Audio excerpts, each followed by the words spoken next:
Panalangin bago matulog.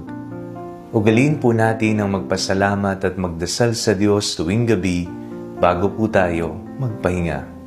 Sa ating pong panalangin, humingi po tayo ng isang malusog na pangangatawan. Sa ngalan ng Ama, ng Anak at ng Espiritu Santo. Amen.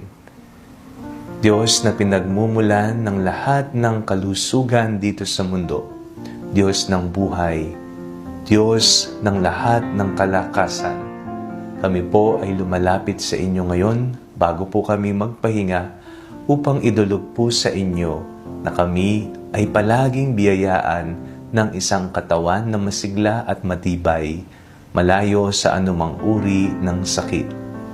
Panginoon, bigyan niyo po kami ng isang malusog na pangangatawan.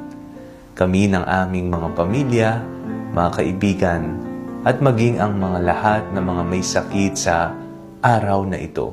Panginoon, sa inyo po nagmumula ang tunay na kalusugan. Alam po namin na hindi niyo po kami pababayaan. Sa ngalan ni Jesus na aming Panginoon. Amen. Sa ngalan ng Ama, ng Anak at ng Espiritu Santo. Amen.